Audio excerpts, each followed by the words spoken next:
Okay. The only place with more Puerto Ricans outside of Puerto Rico, obviously the Big Apple. The Big Apple. New York is chock full of Boricua talent.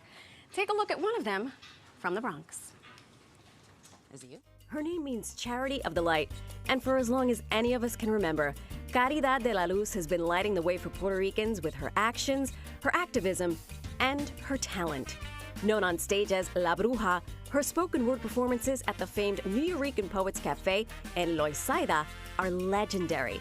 She is a Bronx living legend and has been named one of the top 20 Puerto Rican women everyone should know. Lucky for us, we do know her. Please welcome La Bruja, Caridad De La Luz. It's so good to see you. Holding her Emmy. So, first of all, thank you for joining us on New York Living. I'm so excited to be here. My goodness, I'm emotional. Thank you for that intro, You're getting the party started, madam. Well, she's still partying from last Right. night. Oof, she You looks are great. fresh off of your performance, Puerto Rico. Yes, my one-woman show. Yeah, yes, tell us about it. I've been developing that now. It started as a poem first, Puerto Rico, and then it became From Puerto Rico. So the one-woman show is from Puerto Rico, and it's really in response to everything that happened after Hurricane Maria, you know, and showing the Puerto Rico that I know, you know, that I grew up with. Because that Puerto Rico doesn't exist anymore, you know, and there's photos of the 70s and music that I've created, and it's a very intimate piece. It's political, it's feminist, it's powerful, it's everything that I feel, you know, our women need. Yeah. All of my friends last night were blowing up my phone. Where are you? I'm like, I'm asleep. I'm sorry I couldn't go. I'm asleep. It was past my bedtime, but I love that she's been working on this forever. I know, a labor of love, though. Yeah. Yes, it takes time. People think, you know, it's just like planting a seed. It doesn't grow right away. To see the fruits, you have to, it has its phases and stages, and it grows. And, you know what, poets, we work it, and you know, that poetic license, you use it and play with words. It's bilingual. I also did film work because during the pandemic, everything was shut down. Of course. So I started filming and creating videos, and you got to see it. My friend Marisol, my favorite Puerto Rican, besides the rest of you here, has been telling me that you've done so much for the community as a madrina. Did I say that right? You said it. Madrina. Godmother, yeah. And I know that you're going to be a part of the parade this year. Yes. Super exciting. Tell us about your involvement and what this year means to you. Well, since 2022, I've been the executive director of the New Rican Poets Cafe, where I began my career in 1996. And I was godmother of the youth in the Puerto Rican Day Parade. And this year we have a float for the New Rican Poets Cafe. We're celebrating 50 years in existence. Yes, big milestone. And so, you know, we're going to usher into the next 50 years, but we had to be in this parade, and we have a huge contingent of poets and artists. And everybody is yearning for it. They have been yearning for it. As you already know, she is a very busy lady. Oh, yeah. You also collaborated with another one of our favorite guests, Summer Castillo, who stars in Alma's Way. Oh, I love her. And you took part. Let's take a look. I love her. Amigos y boricuas, lend me your ears. I'm a poet. If you didn't know it, I've got an old one for you to hear. Poesía.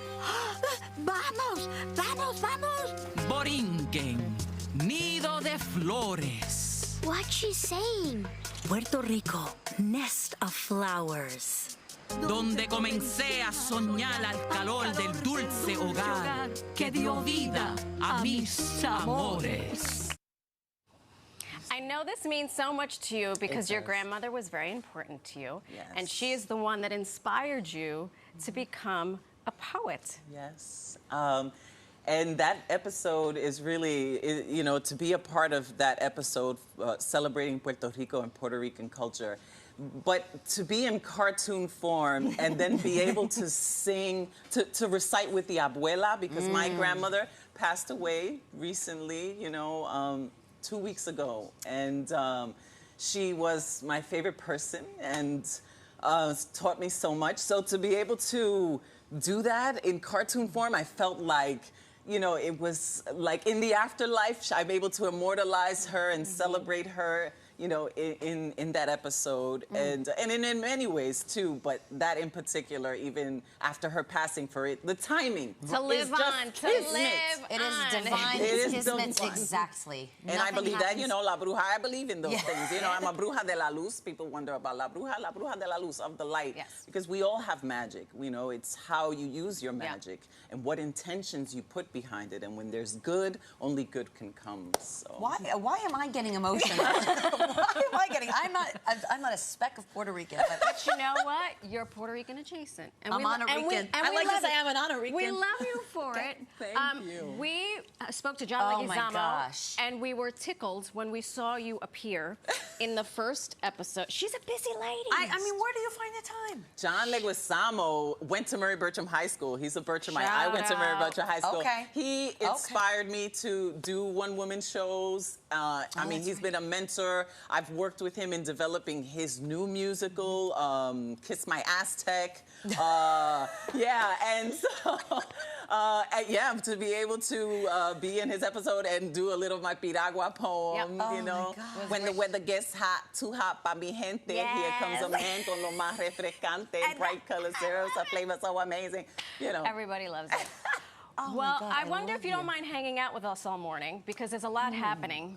I think some of your She got to friends think are about here. that one. I have some T-shirts for you for the parade. I got the, like, yeah, I have to show We you never that. say no to it. We never say no to a T-shirt. But without any further ado, can you share some of your spoken word with us? Oh, okay. All right, we're gonna step out of the way. Oh, my goodness. There's your camera lady. Without any Okay. further ado, La Bruja. Well, people have asked why La Bruja so many times, and this is all a true story. I wrote my name on an open mic list to spit. It was a lunar eclipse. It was 1996. April 3rd, my spoken word the first time was heard, and I emerged as a New Eurekan poet. I didn't even have a flow yet. Bobito hosted. The seed was planted since then. I just had to grow it. From the time I was 5, when I learned to recite from my mom, who herself couldn't read or even write. She was my beacon of light. She changed the course of my life. She saw my mom become a wife on Halloween night. So no, I don't kill chickens or do voodoo pins sticking, and my mission isn't wicked, superstition or wicked. No Spanish inquisitions, no spooky premonitions, no treating, no tricking. It's just oral tradition. I only spell with words, verbal incantation. So after this, don't ask again what the name meant. La Bruja. Oh my gosh. Not Bobito. Not Bobito. Oh, and you know, Edgardo. Edgardo Miranda was there too. So this You're is gonna meet. all- You're gonna meet That's Edgardo. We're all Tease. family. That is the Bombayo in the house. Caridad. We're all Oh my family. God. Pepe Flores. Thank you so much. Go get a piragua. Go get a Caridad coquito. De La Luz, a.k.a. La Bruja, everybody. Thank you so much for joining us.